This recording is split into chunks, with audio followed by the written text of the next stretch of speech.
Bonjour messieurs, alors j'espère que vous m'entendez correctement parce qu'il a fallu le temps que je puisse aménager un petit studio ici à la maison pour commencer à faire un petit enregistrement de toute une série de capsules pour tous les cours dont vous aurez besoin d'ici fin d'année. En effet, ça semble être compromis quant au fait qu'on se revoit cette année, en tout cas avant un certain temps. C'est pourquoi je vais vous demander de suivre ces petites capsules à votre rythme et d'avancer dans les laboratoires que vous allez devoir faire et me rendre au fur et à mesure. Ces laboratoires, certes, vous ne devrez pas travailler sur automate. Vous allez devoir programmer, faire tout le déroulé du labo complet jusqu'à l'exécution auprès de l'exécution sur l'automate. Toute cette partie-là pourra se faire l'année prochaine puisque nous nous voyons encore pour ce cours. Nous nous verrons donc au mois de septembre, dans le pire des cas, pour reprendre là où nous en étions, en tout cas pour la partie exécution, puisque toutes ces capsules que vous allez avoir petit à petit vont vous permettre d'avoir et de suivre le reste de la matière dont vous avez besoin pour la suite des événements. Voilà. Dans un premier temps, ce que je vais faire, c'est que je vais vous proposer d'installer les outils, pour ceux qui n'étaient pas encore au cours, il y en a un certain nombre, d'installer les outils dont vous allez avoir besoin pour travailler, à savoir Excel, IA et Word. Enfin, ça, vous avez normalement accès à déjà ces outils-là. Je vous ferai un petit rappel, je vous montrerai par où vous pouvez aller les rechercher si ce n'est pas encore installé sur le PC sur lequel vous travaillez. Voilà.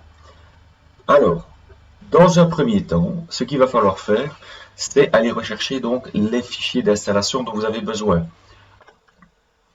Voilà, donc pour le fichier, vous devez aller donc ici en dessous dans l'explorateur. Vous allez dans le répertoire dans lequel vous avez été mettre le programme d'installation Actwin pour commencer. Vous avez deux répertoires, un pour les libraries et l'autre pour le software. Vous allez dedans, vous lancez l'install. Cet install est assez simple. Il propose de le mettre dans la racine, laissez-le bien dans la racine. Si vous le mettez ailleurs, vous risquez d'avoir des petits soucis. C'est d'accord un programme qui ne date pas d'hier. À mon avis, un certain nombre d'entre vous n'étaient pas encore nés que ce programme était déjà en fonctionnement. Donc, ce qui veut dire que il faut l'utiliser absolument dans la racine parce que sinon il perd les pédales quand on fait certains accès à certaines librairies. Vous faites suivant, vous installez le software, voilà, il fait un petit upgrade et on est bon. La deuxième chose, c'est d'aller dans le répertoire principal dans lequel vous avez deux petits fichiers INF qui sont des fichiers d'enregistrement de la licence au nom de la HEL. Alors ça, qu'est-ce que vous faites? Vous copiez les fichiers et vous allez les mettre dans le répertoire Actwin, à savoir c'est Actwin. Vous en faites une copie. Remplacer les fichiers, oui, parce qu'il existe déjà chez moi. Et là, normalement, vous n'avez plus qu'à faire une petite chose, à savoir, dans le répertoire, copier le répertoire Libraries, copier, et vous le mettez ici, dans le répertoire Actwin. Il y est déjà me concernant, dans votre cas, normalement, ça ne devrait pas être le cas. Bon. Voilà qui est fait. Vous avez donc normalement maintenant accès à un Actwin fonctionnel. Alors, cet Actwin, vous devez pouvoir retrouver dans votre menu démarrer le programme Actwin. Vous pouvez faire un petit raccourci, vous le lancez.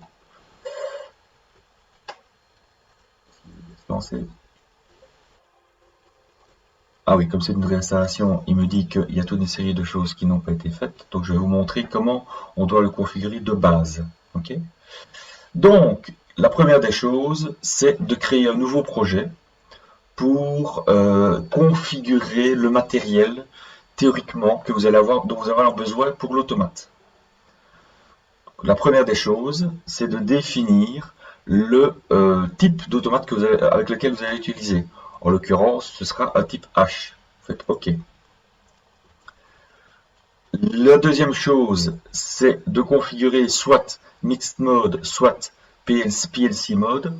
Je vous conseille toujours de le mettre en Mixed Mode parce qu'il va pouvoir lui vous permettre de travailler soit en ladder, soit, on le verra plus tard, en Graph 7. OK. Donc, dans un premier temps, Mixed Mode, ladder. OK.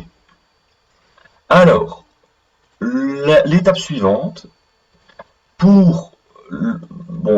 imaginons la situation où vous seriez devant l'automate, vous pourriez importer directement le matériel dont vous allez avoir besoin.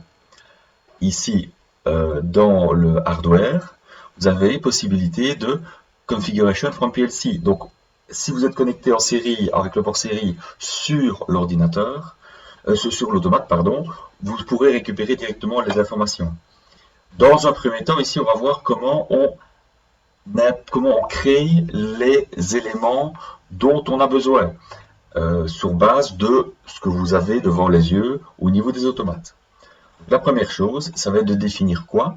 D'ajouter un module qui est le berceau, à savoir la boîte qui va contenir les différentes cartes dont vous allez avoir besoin. Comme on a vu au cours, première chose, c'est toujours donc, le berceau, la carte d'alimentation, la carte processeur sur laquelle se trouve la gestion, le cerveau de la machine, et puis alors après, toutes les cartes d'entrée, sortie dont vous allez avoir besoin, plus les cartes spécialisées éventuelles. On n'en a pas au labo, mais on pourrait en avoir éventuellement. Alors, ici, par défaut, on va prendre un berceau de 9 cartes. Ne vous tracassez pas trop. Si vous mettez même 10 cartes ou 7 cartes, l'ordinateur s'en fout. Il va et d'ailleurs l'automate aussi, si vous le définissez 12 cartes, un berceau de 12 cartes et qu'il n'en a que 9, il ne tiendra compte évidemment que des 9 premières cartes puisqu'il n'aura que 9 cartes. Mais au niveau software, vous pouvez en définir plus si vous voulez. Donc par défaut, mettez-en 9. Vous savez qu'avec ça, vous êtes couvert pour tout le laboratoire de Glusner. Vous faites OK. Alors ensuite, qu'est-ce que vous allez avoir? Vous allez avoir toutes ces cartes qui sont définies ici. Comme vous pouvez voir, vous pouvez également avoir plusieurs autres berceaux définis. C'est le cas pour pas mal, pour je pense au moins 3 des automates que nous avons. C'est que là, on peut avoir un berceau maître et toute une série de berceaux esclaves qui sont, dès le moment où vous pourriez manquer peut-être d'entrée-sortie avec le premier berceau. Donc, dans un premier temps, on va travailler avec un seul berceau. 9 cartes, c'est déjà pas mal. Donc, comme j'ai dit, première carte, c'est une carte PSU, donc Power Supply Unit, qui est vous prenez une R2 par défaut, c'est de toute façon celle qui sera prise et c'est celle que l'on retrouve dans tout le labo. La deuxième carte, comme on a dit, c'est la carte processeur. Là, par contre, c'est plus compliqué. Il faut être devant l'automate pour pouvoir savoir quel type de processeur on a. Si vous prenez une série 200, qui peut le plus, peut le moins, si vous avez même 250, c'est une question simplement de vitesse de processeur, on gagne quelques mégahertz, on gagne quelques petites fonctions. Donc, ce qui veut dire qu'entre 200 et 250, vous n'aurez pas une grande différence. Quand vous êtes devant, vous verrez que la plupart des cartes que vous allez avoir, ce sont des 250. Mais bon, voilà, c'est quand vous serez devant l'automate que vous saurez le changer. Vous savez le changer même après, de toute façon, ne vous tracassez pas. Donc, on va prendre une 250 par défaut. Là, c'est pour des cartes d'extension mémoire que nous n'avons pas, ça n'a pas d'intérêt. Alors ensuite, on va définir maintenant toutes les cartes d'entrée et sortie dont on a besoin, à savoir les cartes, et ça ce sera de nouveau quand vous serez devant l'automate que vous le saurez. Je vais vous transférer par mail la liste des automates sur lesquels vous travaillerez de manière aléatoire, donc j'enverrai à un certain nombre, je vous dirai qu'il faut prendre l'automate 1, un certain nombre devront travailler sur le 2, un certain nombre sur le 3, un certain nombre sur le 5 et un certain nombre sur le 7, puisque les autres sont désactivés actuellement. C'est là que vous allez pouvoir définir sur la feuille que telle carte est une carte d'entrée, en général PIM, donc pour input, et certaines cartes sont des cartes de sortie, POM, pour des cartes d'output. Donc, on va prendre la première carte. Et pour ça, je vais avoir besoin d'ouvrir un fichier exemple pour l'automate numéro 1 que je vais rechercher. Donc, cette fameuse carte, on va ouvrir le fichier que vous enverrez donc. Donc, qu'est-ce qu'on voit dans ce fichier? C'est que, parabole, justement, l'automate numéro 1, c'est bien un H250. Que la première carte, c'est une carte, comme vous savez, en informatique, on commence à compter à 0, ça je vous l'ai déjà expliqué. Donc, la première carte, c'est la carte numéro 0. Qu'est-ce qu'elle a? C'est une carte d'entrée. Donc, ce sera une PIM. Donc, on va aller sur l'autre système. Donc, ici, la première, on clique 2 fois dessus, et on va aller chercher une PIM. Par défaut, c'est une DPH, je vous le dis, voilà, prenez-le pour argent comptant. Toutes ces cartes d'entrée ont toutes des spécificités. Toutes celles qui sont dans le laboratoire, ce sont des PIM, DPH, à une ou deux exceptions près. Ok? Alors, la deuxième carte, qu'est-ce qu'on va voir? C'est que c'est également une carte, carte numéro 1, c'est également une carte d'entrée. Donc, on va prendre la deuxième carte, et c'est une DPH. Ok. Et ainsi de suite pour les éléments, à savoir, troisième carte, c'est également une carte d'entrée.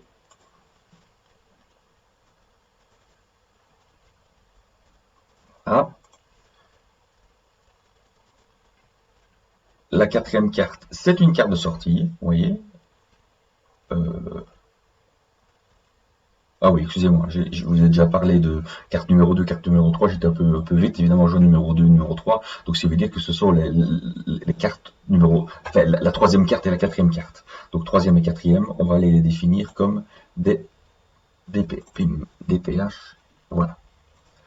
Et qu'est-ce qu'on voit au niveau de la suivante? C'est que c'est une carte de sortie. Donc, carte de sortie, donc c'est la numéro 4, donc je me suis trompé, on va donc changer.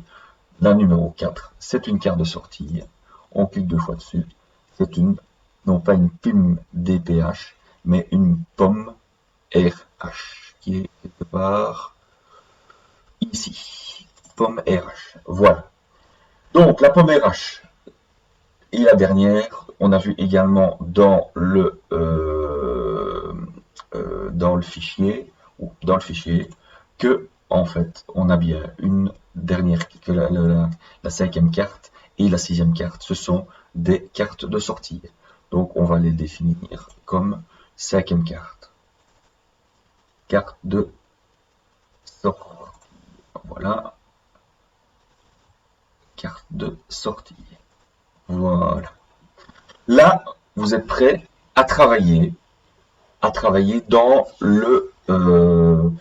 dans votre système software. Donc, à partir de ce moment, ce que je vous encourage à faire évidemment, c'est à sauvegarder ce fichier de base comme un fichier vierge, reprenant tout le matériel du poste A que vous utilisez pour le laboratoire, pour ceux qui auront évidemment le poste A. Voilà. Donc, pour faire cette sauvegarde, qu'est-ce que vous devez faire? Vous devez aller dans ici, fichier, enregistrer sous, et dans vos laboratoires, vous allez prendre un répertoire labo test. On va faire un petit labo API pour automate programmable industriel pour rappel, et on va aller mettre notre fichier poste A. Voilà. Ensuite, une fois que ça c'est fait, il y a diverses petites choses que nous devons voir dans la configuration du système. À savoir que votre système au niveau communication ici, vous avez en fait, comme vous pouvez voir, vos outils. Lorsque vous pouvez, dans le cadre du ladder, intégrer les entrées et les sorties, vous voyez que vous n'avez pas les outils par défaut qui se mettent. Ici, c'est un genre de petit outil automatique d'ouverture. C'est très désagréable et c'est très... c'est intuitif, mais très peu pratique. Donc je vous conseille de pouvoir travailler manuellement ça. Pour ça, il faut venir dans Actwin Settings et désactiver la première ligne. Comme ça, vous pouvez avoir accès à tous les outils ici. Outils d'entrée, voilà, outils d'entrée. Là, vous allez définir les entrées dont vous avez besoin. On verra tout à l'heure comment on fait. Outils de sortie, qui sont également là les sorties. Donc là, vous allez les définir également. La possibilité de faire les raccordements entre l'entrée et sortie, ça n'existe pas. Et alors, la possibilité également de mettre du texte. Je vous encourage vivement à le faire le plus souvent possible. Donc, de commenter un maximum votre code. Vous serez, dans le cadre de la correction des laboratoires, c'est un des points auxquels je fais le plus attention. Comme je l'ai expliqué au cours, cette méthode de programmation qui va à l'encontre de tout ce qu'on appelait avant la programmation spaghetti, mettre un maximum de commentaires veut dire que ça va vous sauver, ça va sauver la personne qui dans 2 ans, 3 ans, 4 ans va peut-être reprendre votre code pour le débugger ou pour le modifier légèrement parce que l'usine a été modifiée. Vous devez être le plus clair possible dans tous vos codes. Je ne suis pas le premier à vous le dire, j'en suis certain. D'autres s'en sont chargés avant moi, mais je vous le rappelle, et vous serez coté là-dessus. Voilà. Donc on revient ici, dans le cadre des commentaires, soit votre commentaire, vous allez le mettre un commentaire, je sais pas moi, début du programme. Alors, il y a soit un commentaire de ce type-là qui est un commentaire ouvert et qui restera de manière permanente, soit un deuxième type de commentaire qui est bien plus pratique, qui s'appelle le section comment, qui vous permet de séparer votre code chapitre par chapitre. C'est un outil extra, parce que quand vous allez commencer à avoir 200 lignes de code, pour séparer le tout et n'avoir qu'un résumé au niveau de votre écran, c'est quand même beaucoup plus simple. Donc on va marquer partie 1 par exemple, partie 1, gestion des entrées, voilà. Et alors, de là, on va définir notre première entrée, à savoir, voilà, une entrée, je ne sais pas moi, BPM par exemple. Un BPM va se retrouver normalement dans notre fichier Word, ici, que vous allez trouver sur la carte d'entrée numéro 1, donc la deuxième carte, et sur lequel, ici, vous avez X00 pour vous dire que c'est le premier berceau, 1 pour la deuxième carte, et 0,4 pour la cinquième entrée. Vous pouvez voir ici que le BPM, il est déclaré comme quoi c'est dans le cadre du matériel attesté, parce qu'entre-temps, on a mis un détecteur de contact sur pas mal de ces boutons. Il y a évidemment, vu la vétusté du matériel, un certain nombre de boutons qui sont non fonctionnels. Donc, à vérifier lorsque vous programmerez lorsque vous ferez tous vos tests sur l'automaton lui-même. Voilà, donc BPON X00104, donc BPON X00104. Et donc votre BPON est bien défini, évidemment je l'appelais BP. Si vous voulez le remodifier, vous savez cliquer 2 fois dessus, et ici, non pas comme ça, pardon, ici dans la table des symboles, vous allez aller ajouter des informations. Et alors, à la fin de cette table, vous avez toujours la possibilité de mettre un commentaire de type, par exemple, bouton poussoir, on va y arriver, bouton poussoir, on. Comme ça, vous avez le plus de détails possible pour vos entrées. De là, nous allons prendre après ça, nous allons prendre une petite sortie qui va quoi? Qui va être par exemple une mémoire auxiliaire qui va retenir notre passage par l'état, par le changement d'état BP-on. On va l'appeler variable on, qui sera en type M, donc M pour memory, et alors vous appuyez sur l'option Next Free. Vous la validez et automatiquement cette mémoire va servir du déroulement du programme, va nous servir à retenir qu'on a bien eu un appui d'un bouton poussoir entre une étape antérieure et celle que nous vivons.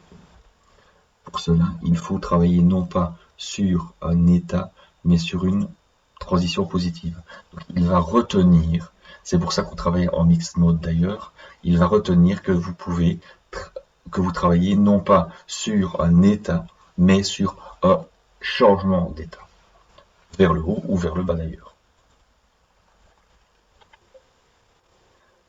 Donc, l'étape suivante, après ça, va être maintenant d'installer un autre outil dont vous allez avoir besoin, qui s'appelle l'outil DIA, qui vous permet de faire donc le diagramme de phase, donc le diagramme d'évolution de votre système.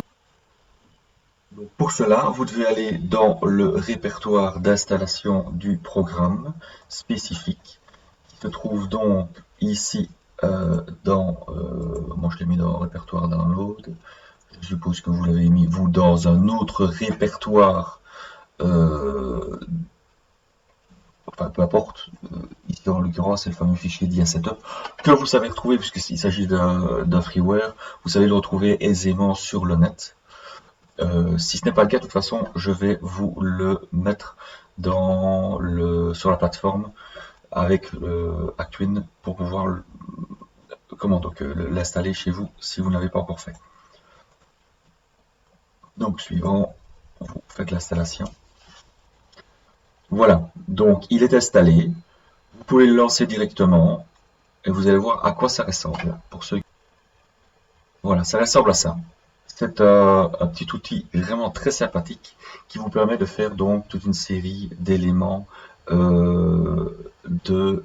d'essais orientés diagrammes. Donc vous voyez que vous avez toute une série de formes possibles et imaginables. Vous pouvez faire du flux, vous pouvez faire de la gestion de réseau, vous pouvez faire de la gestion de toute une série de la logique notamment, du ladder. Enfin, vous avez vraiment la possibilité de faire tout type de schématique un peu simple. Donc je vous conseille vivement dans l'outil ici affichage de faire un où est-ce que c'était d'accrocher à la grille, afficher la grille, d'avoir la grille magnétique qui vous permet d'accrocher au niveau de tous les petits carrés. Ça vous permettra de faire des systèmes un peu plus propres. Voilà. Donc premier axe, deuxième axe, troisième axe et quatrième axe.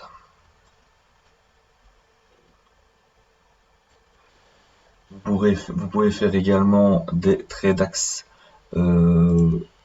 étillés, par exemple, pour symboliser une étape.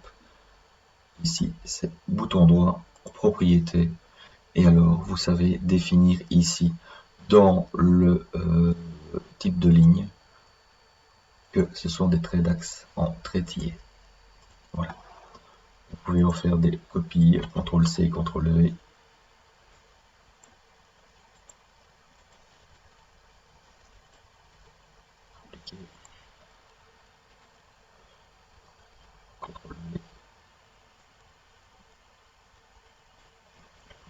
Etc., etc. De là, vous allez pouvoir faire toute l'évolution de votre système vers A, vers AB, vers AC, tout comme on l'a vu au cours de la séance. Nous avons tous vu ça ensemble, je pense. Voilà. fois que vous avez terminé votre diagramme de phase, vous devriez avoir quelque chose qui ressemble à ça. Pour le cycle étudié, qui est le cycle de démo qu'on avait donné en classe, A sortie, B sortie, A rentrée, A sortie, B rentrée et A rentrée. Alors, qu'est-ce qu'on a? On a donc deux verrets, donc on a bien l'intitulé des deux verrets. On a ici en bas les valeurs d'entrée de tous les faits de course. Donc A0, B0, V-on veut dire quoi? Que notre variable on est activée et que en même temps nos deux verrets sont rentrés. Là, que le verret B est rentré et que le verret A est sorti, c'est normal puisqu'on a fait sortir A. Ben, normalement, A doit être sorti à l'étape à la fin de cette étape, à la transition entre l'étape E et l'étape à la transition A, pardon, donc entre l'étape de base et la deuxième étape, etc., etc. Donc c'est à ça que devrait ressembler normalement votre diagramme de phase, et c'est à ça que ressemblera ce que je vais voir dans le rapport. Ça vous permettra d'un seul coup d'œil de voir ce qu'il se passe pendant que vous, lorsque l'automate va se mettre en route. Donc voilà, ici se termine notre première vidéo. Merci pour votre attention. Je vais vous envoyer par mail la procédure pour la lecture d'abord que vous allez avoir pour ceci, plus les laboratoires. Les mails de questions concernant, enfin vous m'envoyez les mails de questions que vous voulez, il n'y a pas de souci. Tous les rapports, tous les laboratoires que je vais vous envoyer seront rentrés au grand maximum pour fin mai.